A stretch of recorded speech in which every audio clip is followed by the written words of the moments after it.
This channel does not promote any violent, harmful, or illegal activities. All content provided by this channel is meant for an educational purpose only. Cancer Healer Center, a new beginning.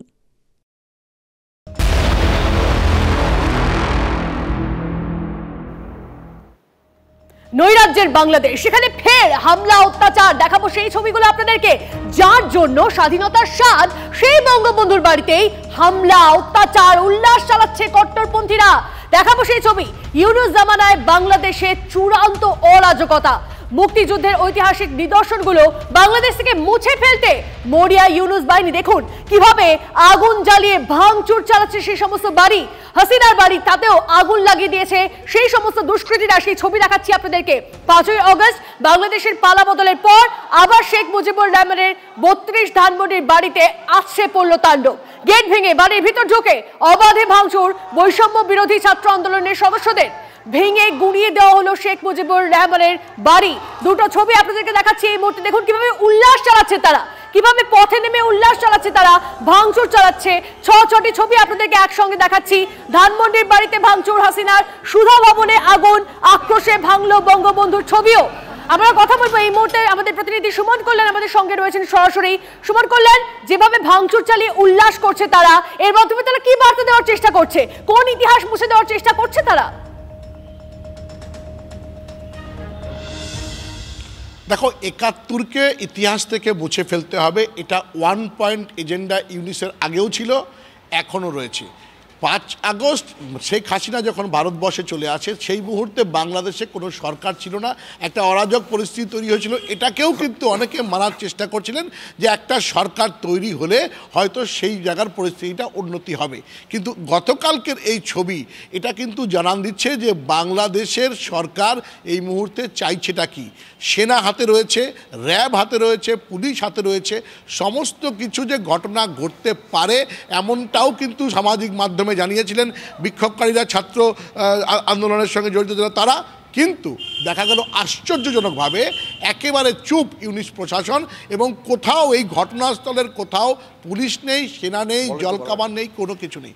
ফলে স্বাভাবিকভাবেই একটা প্রশ্ন ওঠে, এবং সঙ্গত কারণেই এই প্রশ্ন উঠেছে যে যাবতীয় বিষয় অর্থাৎ ৭১-এর ইতিহাস, শেখ মুজিবরের ইতিহাস এবং ভারত সঙ্গে যে তাদের বন্ধুত্বপূর্ণ যে ইতিহাস সবটা মুছে ফেলতে চাইছে, এবং সেই লক্ষ্যেই কিন্তু গতকাল এই ঘটনা ঘটেছে এবং এই অরাজক পরিস্থিতি তৈরি হয়েছে। এখনো তাতে আদৌ লাভ তাদের কি হচ্ছে সেটাই এখন সবথেকে বড় প্রশ্ন। অবশ্যই আমাদের গোটা পরিস্থিতি থেকে নজর থাকবে, তুমি আমাদের সঙ্গে থাকো।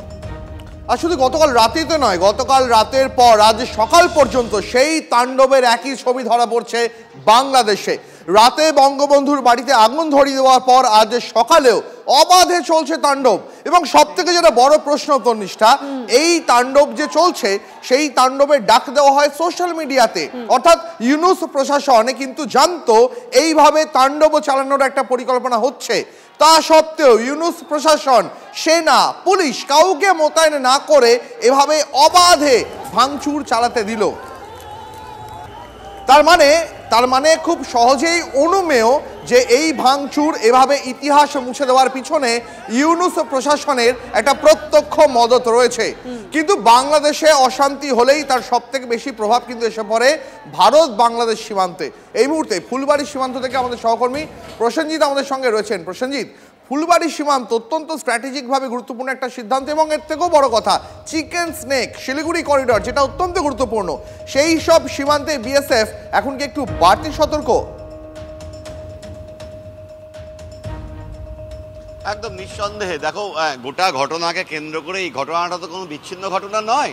গত কিছুদিন ধরেই টানা লাগাতার কিন্তু দিকে দিকে এই ধরনের অসন্তোষ, ভারত বিরোধী শক্তি, মৌলবাদী শক্তি, একটা চরম অস্থিরতা বাংলাদেশে দেখা দিচ্ছে, এবং যার প্রভাব কিন্তু সরাসরিভাবে এই সীমান্ত এলাকাগুলোতে পড়ছে।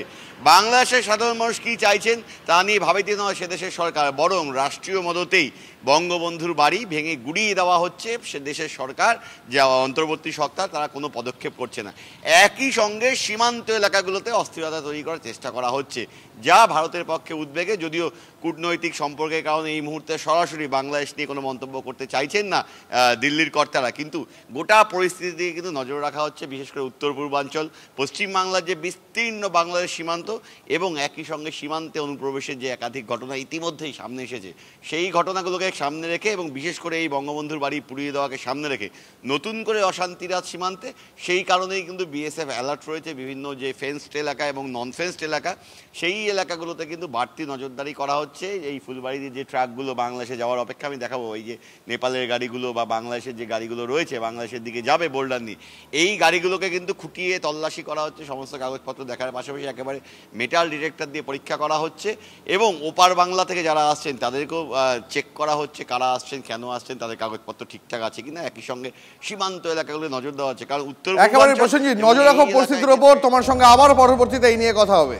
এই মুহূর্তে আমরা যোগাযোগ করে নিয়েছি ব্যারিস্টার সৈয়দ আবেদিন, আওয়ামী লীগের নেতা, তিনি আমাদের সঙ্গে রয়েছেন। নমস্কার, আপনাকে স্বাগত TV9 বাংলায়। আমি তনিষ্ঠা রয়েছি এবং আমার সঙ্গে আমার সহ অ্যাঙ্কার দীপও রয়েছে। আপনার কাছে আমার একটা প্রশ্ন, সেটা হচ্ছে বাংলাদেশে যা পরিস্থিতি, তাতে কি আওয়ামী লীগের প্রত্যাবর্তন আর সম্ভব, কি মনে হয় আপনার? আপনাকেও নমস্কার এবং অনেক ধন্যবাদ আমাকে কিছু কথা বলার সুযোগ দেওয়ার জন্য আপনাদের এই অনুষ্ঠানে। আওয়ামী লীগের আসা সম্ভব কিনা এটার উত্তর আমাদের ইতিহাসেই আছে। যখনই বাংলাদেশের মানুষ নির্যাতিত হয়েছে, যখনই মানুষ অত্যাচারিত হয়েছে, তখনই মানুষের পক্ষে আওয়ামী লীগ দাঁড়িয়েছে, জনমানুষের পক্ষে দাঁড়িয়েছে, সাধারণ মানুষের পক্ষে দাঁড়িয়েছে, স্বাধীনতার পক্ষে দাঁড়িয়েছে। এভাবেই আওয়ামী লীগ বারবার ক্ষমতায় এসেছে। আসলে ওনারা যে অন্যায়টা করছেন, ওনারা যে অন্যায়টা করেছিলেন মুক্তিযুদ্ধের সময়, বাংলাদেশের স্বাধীনতাকে আটকে দেওয়ার জন্য, পাকিস্তানকে প্রতিষ্ঠিত করার জন্য, পাকিস্তানের আদর্শ প্রতিষ্ঠিত করার জন্য, আর আমাদের আদর্শকে রুখে দেওয়ার জন্য যে কাজগুলো করেছিলেন 71-এ, মানুষ হত্যা করা, ঘর বাড়ি জ্বালিয়ে দেওয়া, ওটার বিরুদ্ধে তো যুদ্ধ করে আমরা জিতেছি। আমরা আবারও জিতবো। ওনারা সেই কাজটাই আবার করছেন। ওনাদের লক্ষ্য একই। ওনাদের লক্ষ্য হচ্ছে একটা সহিংস পরিস্থিতি তৈরি করা, যেখানে আমাদের লক্ষ্য ছিল একটা ধর্মনিরপেক্ষ দেশ গড়ে তোলা, সম্প্রীতির দেশ গড়ে তোলা, গণতন্ত্রের দেশ গড়ে তোলা, বাঙালিদের, বাংলাদেশের মানুষের একটা দেশ গড়ে তোলা। ওনারা ওটা মানতে পারেননি তখনও, এখনো মানেন না। এখন আগে যেমন হেরেছিলেন, এখনো তারা হারবেন। আবারও বাংলাদেশের মানুষের মনে সেই যুদ্ধের চেতনা জাগিয়ে তুলছেন ওনারা এগুলো করে আমাদেরকে হয়তো একটা বাড়ি জ্বালিয়ে দিচ্ছেন, কিন্তু সেই তো বাড়ি জ্বালাচ্ছেন না। বঙ্গবন্ধু যেভাবে আমাদের দেশ দিয়েছিলেন, এবার বঙ্গবন্ধুর সেই বাড়ি আমাদের স্বাধীনতাকে। এখানেই আবেদিন সাহেব, আমার প্রশ্ন এখান থেকেই আসে যে গতকাল রাত থেকে আজ পর্যন্ত যে তাণ্ডব চলছে বাংলাদেশে, আপনার কি মনে হচ্ছে যে ইউনূস সরকার কোথাও একটা মেইন স্ট্রিম পলিটিক্স, মানে যেখানে শাসক থাকবে, বিরোধী থাকবে, একটা মত থাকবে, বিরুদ্ধ মত থাকবে, এই গোটা সিস্টেমটা কি তছনছ করে দিতে চাইছে? যদি তাই চায়, তাহলে আপনাদের মানে আওয়ামী লীগের পরবর্তী রণকৌশল কি হতে চলেছে?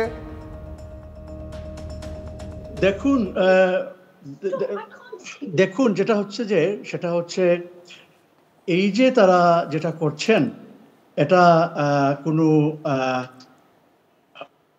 অস্বাভাবিক না, এটাই স্বাভাবিক। যে শক্তি অগণতান্ত্রিকভাবে ক্ষমতায় এসেছে, যে শক্তি অসাংবিধানিকভাবে ক্ষমতায় এসেছে, যারা গণতন্ত্রকে মানে না, তারা তো আসলে কখনোই বিরুদ্ধ মতকেও মানবে না। তো আপনি আশা করতে পারেন না তাদের কাছ থেকে বিরুদ্ধ মতের প্রকাশ, গণতন্ত্রের চর্চা। তারা যেটা করার কথা সেটাই তারা করছেন, সেটাই স্বাভাবিক। এই পাকিস্তানিরা, এই আমাদের মুক্তিযুদ্ধের বিরুদ্ধে যারা ছিল, আমাদের স্বাধীনতাকে যারা মানেনি, তারা ছিল স্বৈরাচার। তাদের বিরুদ্ধে, তাদের অত্যাচারের বিরুদ্ধে, অন্যায়ের বিরুদ্ধে আমরা যুদ্ধ করেছিলাম। এখন তারা ক্ষমতায় এসেছে মানুষকে প্রতারিত করে, মানুষকে মিথ্যা কথা বলে। প্রথমে বলেছিল তারা আপনার বৈষম্য দূর করার জন্য আসছে, পরে বলছিল তারা না, সরকারের পতন চেয়েছিল এই জন্য। ওটাও ছিল একটা মিথ্যা কথা। তারা আসলে চেয়েছিল বাংলাদেশের স্বাধীনতাকে ধ্বংস করতে। তারা চেয়েছিল বাংলাদেশের স্বাধীনতার চেতনাকে ধ্বংস করতে, বঙ্গবন্ধুর আদর্শের বাংলাদেশকে ধ্বংস করতে। তো তারা তো এই জামাতে ইসলামী, যারা স্বাধীনতায় কখনো মানেনি, আজ পর্যন্ত মানে না, তারা তো এটাই করবে, এটাই স্বাভাবিক। আবিদিন সাহেব, আমার একটা প্রশ্ন আপনার কাছে, সেটা হচ্ছে যে হাসিনার বিরুদ্ধে ট্রাইব্যুনাল গঠন করা হয়েছে এবং আপনার কাছে আমার প্রশ্ন যে এটা আন্তর্জাতিক প্রেক্ষাপটে কতটা গ্রহণযোগ্য হতে পারে বা হবে বলে আপনার মনে হয়? মাননীয় প্রধানমন্ত্রী শেখ হাসিনার বিরুদ্ধে যে ট্রাইব্যুনাল গঠিত, এটা অনেকগুলো কারণে অবৈধ। প্রথমত, এই ইউনূস সাহেবের যে সরকার, এটাই অবৈধ। ডক্ট্রিন অফ নন রিকগনিশনের অধীনে, অর্থাৎ আপনি যদি সাংবিধানিক সরকারকে বলেন গণতান্ত্রিক সরকার, আপনি যদি রুল অফ ল মানেন, তাহলে তাহলে আপনার এই সরকার তো সাংবিধানিক সরকার না। আর্টিকেল 57-এর অধীনে আমাদের মাননীয় প্রধানমন্ত্রী পদত্যাগ করেননি, আর যেহেতু পদত্যাগ করেননি, সরকারই অবৈধ। এই জন্য এই সরকারের দ্বারা গঠিত যে আইসিটি প্রসিডিংস, ওটাও অবৈধ হয়ে যায়। আর এই আইসিটি প্রসিডিংস করতে গিয়ে ওনারা 1973 যে ইন্টারন্যাশনাল ক্রিমিনাল যে ট্রাইব্যুনাল অ্যাক্ট 1973 যেটা ব্যবহার করছেন, ওটা তো ছিল মুক্তিযুদ্ধের সময় যে অপরাধ, মানবাধিকার লঙ্ঘিত হয়েছিল, জেনোসাইড সংঘটিত হয়েছিল, মানবতা বিরোধী অপরাধ সংঘটিত হয়েছিল, ওগুলোর বিচার করার জন্য। তো যখনই একটা পার্লামেন্টের অ্যাক্ট কেন হয়েছিল এটা নিয়ে বিতর্ক হয়, তখন পার্লামেন্টের হানসার বা পার্লামেন্টে যে বিষয় একটা আইন করার সময় যে তর্ক বিতর্ক আলোচনা হয়, তা ঘাটাঘাটি করে জানা যায়। তো ওই আইনটার অপব্যবহার করছেন, এটা এই কারণেও এটা অবৈধ। এখন তারা এটাকে বৈধ করার জন্য তারা কি করছেন, অ্যামেন্ডমেন্ট আনছেন। অ্যামেন্ডমেন্ট অনুযায়ী তারা বলতে চাচ্ছেন যে 2009 সাল থেকে গঠিত ঘটনাগুলো এখানে বিচার করা যাবে। এই অ্যামেন্ডমেন্ট আনতে গেলে আমাদের আর্টিকেল 93 বলে দিয়েছে অ্যামেন্ডমেন্ট কোন কোন সিচুয়েশন নেওয়া যায়। এই যে আপনি আগের ডেটের, অর্থাৎ অতীতের একটা ডেট থেকে বিচার করবেন, এখন একটা আইন করবেন প্রেসিডেন্সিয়াল অর্ডিন্যান্সের মাধ্যমে, এটা নির্ধারণ করে আর্টিকেল 93। সেই অর্ডিন্যান্স এই ধরনের মৌলিক অধিকার নিয়ে বোঝা যাচ্ছে। আপনার কথাটা ভীষণভাবে স্পষ্ট। অনেক ধন্যবাদ আমাদের এতটা বুঝিয়ে বলার জন্য। কথা বলছিলাম ব্যারিস্টার সৈয়দ আবেদিনের সঙ্গে। অনেক ধন্যবাদ আপনাকে। এই মুহূর্তে আবারও চলে যাবো আমাদের সহকর্মী, এই মুহূর্তে হিলি সীমান্ত থেকে রূপক আমাদের সঙ্গে রয়েছেন। আমি রূপকের কাছে জানতে চাইবো, রূপক, বাংলাদেশে যখনই এরকম অগ্নিগর্ভ পরিস্থিতি তৈরি হয়, তখনই বারবার বাংলা সীমান্তগুলোতে অনুপ্রবেশের আশঙ্কার একটা বারবারন্ত তৈরি হয়। তুমি হিলি সীমান্তে রয়েছো এই মুহূর্তে, নিরাপত্তার ছবিটা কতটা আঁটোসাঁটো দেখতে পাচ্ছ? একদমই দ্বীপ, যখনই বাংলাদেশের এই উত্তপ্ত পরিস্থিতি তৈরি হয়, তখনই কিন্তু ভারত বাংলাদেশ সীমান্ত দিয়ে অনুপ্রবেশের চেষ্টা কিন্তু বাড়ে। গত কয়েকদিনে কিন্তু, গতকালে কিন্তু আমরা দেখেছিলাম, গতকাল রাতে যখন এরকম ঘটনা ঘটছিল, তখন ঠিক তার আগে সকালে গঙ্গারামপুরের মল্লিকপুর বিওপি এলাকা দিয়ে এক বাংলাদেশি যুবক সে পাচারের চেষ্টা করছিল, তার কাটা কেটে ফেলেছিল, তার কাটা কেটে সে পাচারের চেষ্টা করছিল এবং একটি গ্যাং তারা ডাকাতির চেষ্টা করছিল। সেই সময় কিন্তু বিএসএফ গুলি চালিয়ে তাকে আহত করে এবং তাকে পরে চিকিৎসার জন্য হাসপাতালে পাঠায়। শুধু কালকে গতকাল ওই মল্লিকপুর নয়, তপনেও একই ঘটনা ঘটেছে, সেখানেও এক বাংলাদেশিকে ধরা হয়েছে। মূলত যেসব জায়গা অরক্ষিত আছে সেই জায়গা দিয়েই কিন্তু এই অনুপ্রবেশের চেষ্টা করা হচ্ছে। জেলা প্রশাসনের সূত্র অনুযায়ী জানা গেছে, গত এক মাসে দক্ষিণ দিনাজপুর জেলায় অবৈধভাবে প্রবেশ করার দায়ে প্রায় 10 থেকে 15 জনকে কিন্তু ধরা হয়েছে, যার মধ্যে বেশিরভাগই বিএসএফ ধরেছে। এটা কিন্তু পরিষ্কার, যখনই বাংলাদেশের উত্তপ্ত পরিস্থিতি তৈরি হয়, তারপরেই কিন্তু এই অনুপ্রবেশের চেষ্টা কিন্তু বাড়ে। মূলত এই দক্ষিণ দিনাজপুর জেলায় যে 252 কিলোমিটার সীমান্ত রয়েছে, তার মধ্যে যে প্রায় 30 কিলোমিটার সীমান্ত এখনও অরক্ষিত আছে, সেই সীমান্ত দিয়ে কিন্তু প্রবেশের চেষ্টা হয়। এই মতো অবস্থায় কিন্তু দক্ষিণ দিনাজপুর জেলা পুলিশ প্রশাসন অনেকটা সতর্ক রয়েছে এবং একদম প্রত্যেকটা সীমান্ত এলাকায় বিএসএফের তরফ থেকে কড়া নজরদারি চালানো হচ্ছে। প্রত্যেকটা সীমান্ত এলাকায় নানা ধরনের সেন্সার লাগানো হয়েছে, সিসিটিভি লাগানো হয়েছে। একদম হিলি এই যে আইসিপি রয়েছে, এখানেও একটি আলাদা কোম্পানি রয়েছে, ব্যাটালিয়ন কোম্পানি রয়েছে বিএসএফের, যারা এই শুধু সীমান্ত আইসিপিটা দেখার জন্য তারা রয়েছে।